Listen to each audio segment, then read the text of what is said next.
rest of the forecast for you in just about 10 minutes. Family, friends, coaches, and mentors to Zaire Pearson are all looking for answers after his death. A kid with a big heart of a lion. Why him? Zaire's rec league coach knew he would play football in college one day, and now those dreams are gone, changed by the path of a single bullet. Hallie Turner sat down with the coach and mentor to learn more about this young, aspiring football star. Hallie? Throughout our lifetime, some of us are lucky enough to have at least one mentor we know we can rely on no matter the circumstances. They'll be there in a time of need without a single question. And for 15-year-old Zaire Pearson, it's Michael Miles. One call forever changed his life. I was at work. His mother called me 4 times, couldn't answer, and I looked down at the phone and she said, "Tunka's been shot. Call me, Coach Mike." With no hesitation, the coach turned mentor raced to AU Medical to be with 15-year-old Zaire Pearson. A kid with a big heart of a lion. Why him? He wasn't leaving until there were answers. It wasn't true to me in my mind until I saw his mother. And I asked her, was he okay? She said she didn't know at the moment. I said, I'm going to be right here until we find out what's going on. Those who know Zaire Pearson say he was good at track and basketball. The coach says his talent shined the brightest in football. Little man with a big heart. That was a champion. Zaire was a champion. Pearson played rec department football under Miles for 3 seasons, and their relationship grew beyond the sidelines. We did outings, fishing. They used to come over, play the video game. We had pizza with several other Wolverine football players. He never missed a chance to see Tunk play under the Friday night lights. Every time he had a game, or if it was basketball or football with Butler High School or playing with Organization Net, he would let me know and I'd be there. Miles says his loss is felt for Miles, but his legacy won't be forgotten. It just hurt. This was a great kid. This was a role model kid. This is a kid that other children used to look up to. Still will look up to. His legacy is still going to go. It's going to carry with us. Starting with justice. First, I just want to make sure we can find justice for it. Just continue to play football. Continue to do things that he loves. Continue to get the kids in the community to do things that he loves. Law enforcement has not yet arrested a suspect in connection to Zaire's death. We reached out to see if they had any leads and to see if community members are in danger, but they won't comment since it's an open investigation. But we'll keep you updated. Please do, Hallie. Thanks. It is the latest step in the push for safe military housing. Our I-team has confirmed families from Fort Gordon are traveling to Washington next week to meet with Army leaders in person. Senator Ossoff invited them as a follow-up to his investigation. Our Meredith Anderson was on Capitol Hill for a Senate hearing just last year. She'll be back in D.C. to cover this meeting as well. And something important to note, the I-team did not see anyone from Balfour Beatty on the list, though we understand they were invited. Balfour Beatty is the private company in charge of military housing at Fort Gordon and more than 50 other military installations. They were in the hot seat in the last year's hearing, and they've been at the center of our I-team investigation for more than a decade now as we uncover problems so serious, families said it made them sick, including mold in homes on the post. Crews are still working to widen Fury's Ferry Road. Right now, around 19,000 cars every day use this stretch. The project will make that road wide enough to handle all that traffic. Our Nick Veland live out there for us. And Nick, after talking with the county, you say they have a new timeline for a major project. Yeah, Richard, they're wrapping up the utility relocation phase of the project and are heading into working on drainage for when these roads are built. But a lot of moving parts are just growing the frustration for neighbors along Fury's Ferry Road.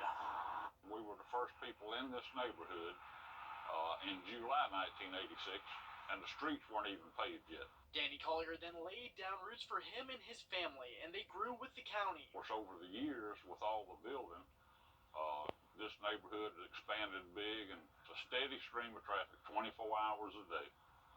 It seemed like it's never ending.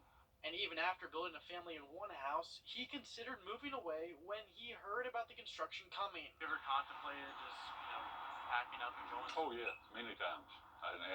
And once this started, I said I'm too late. Now he's here, and he has to live through the progress with the road. It's kind of aggravating that you got holes in your yard or trenches in your yard all the time. The road has grown year after year with travelers. The county says that makes projects not only on Fury's Ferry Road, but throughout the county necessary. These projects are being built and constructed per need. Right now, the county is just trying to keep up. That growth comes significant improvements needed to the transportation infrastructure, the water infrastructure, the storm drainage, all the the needs to expand civilization in the county. Which is why Danny Collier is understanding. They just, infrastructure is not there to carry the load right now. And it's needed, but, you know, it creates some discomfort for those of us that live right here on the road. So it is what it is. And the county says that this project could be wrapped up as early as 2025, but could get pushed back to 2026. Until then, they say to remain patient, and when you're driving through these construction areas, to drive slow and cautious. It is a work in progress for a long time. Nick, thanks for the update there from Columbia County. You know, it's almost election time in North Augusta, and tonight, happening now, Augusta Locally Grown, kicking off its Veggie Park Farmers Market season, and there's the turnout. Here's a live look at tonight's event. It's happening right now at the Hub on Chaffee Avenue near downtown. They've got everything from fresh greens to meats. Later in the show, we're going to tell you how events like this one help connect people with fresh food in communities considered to be food deserts. More and more families using golf carts to get around, but scenes like this raise concerns about safety. The I-Team takes a closer look at those batteries when News 12 continues. And we are keeping an eye on a strong line of showers and thunderstorms moving into the southern CS array. We'll give you a Doppler Max radar update and also look ahead at the forecast just after the break. Look at the 7-day forecast. It's going to be a nice Saturday, but unfortunately more storm chances back by Sunday, and then we finally dry out for a good stretch next week. And taking another live look over at SRP Park, as Riley just mentioned, they just rolled that tarp out. Not the best weather tonight for baseball as the Green Jackets take on the Down East Wood Ducks. You know, when the weather's nice, a lot of families who call North Augusta home are getting there on a golf cart. Faster charging batteries are causing golf cart sales to soar. Lithium-powered batteries last longer, but they can also become a fire hazard. Going to show you just the latest example. That's the scene Monday after a golf cart fire in North Augusta. You can just see the extent of the flames and the damage, and you can see there's not much left. The I-Team's Liz Owens investigates the risk and what you can do to protect your property. Take a ride through North Augusta and you'll find a place where families, friends, and neighbors connect with their community. When you're in a golf cart, you're able to interact with your neighbors as you ride by them, say hey and speak to them more so than a car with the windows up. New, old, electric, or lead acid, you'll see all types parked outside of SRP Park. According to South Carolina DMV, the demand for golf carts has increased 25% over the last few years, but so is concern. Lieutenant Junior Johnson says North Augusta Public Safety found this golf cart engulfed in flames the day after the tournament. Any idea, like, what caused this one? We do not know what caused this one. The entire golf cart was destroyed. The National Fire Protection Agency began warning firefighters of the risk of lithium-ion batteries years ago. But this is a first here. It's not a first in South Carolina, though. A Seabrook Island family lost more than just their golf cart. Your house is on fire. Your house is on fire. And I said, what? The focus of the investigation quickly turned to the charred remains of a golf cart parked next to the garage. If this were to occur inside a garage, it could catch the rest of the house on fire, or if it's near the house, it could also spread to the house. That battery continues to, even after the fire's out, the battery's chemical reaction will still continue to go on. Fires involving lithium-ion batteries are intense, fast-burning, and difficult to put out. 750 gallons on it. We used all of that, and we had to refill it. But the reward outweighs the risk, especially if you have insurance like the owner of this cart. Need a quick recharge? It's got your oomph. Okay, I have a confession. I left the lights on in the golf cart, and it was dead when we got here. The good news about a lithium battery, it only took about 20-30 minutes. And this is fully charged versus a standard battery for a golf cart. It's going to take about 10 hours. But that quick charge with a lithium, well, that's what can get you in trouble. Because according to OSHA, a frayed, defective, or damaged charger can cause a fire to start, even when the battery itself is generally safe. Liz Owens, on your side. First Alert Radar. Personal injury attorney knows how to make sure they do.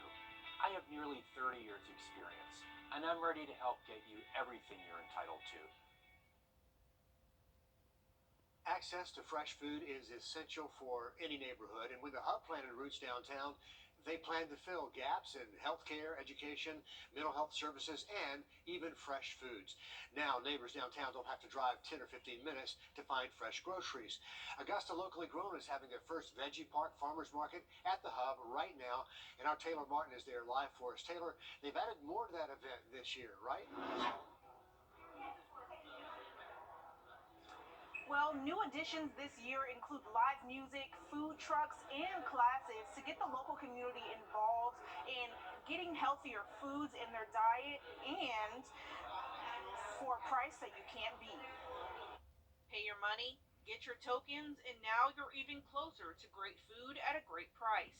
The beauty of it is because this is grown most of the time right here in your own backyard, the farmer can make the price extremely low. From fresh greens, pickled vegetables, pastries, and even meat, you can find it all at Augusta Locally Grown and support farmers from across the region while feeding your family. And families on SNAP get double the benefit.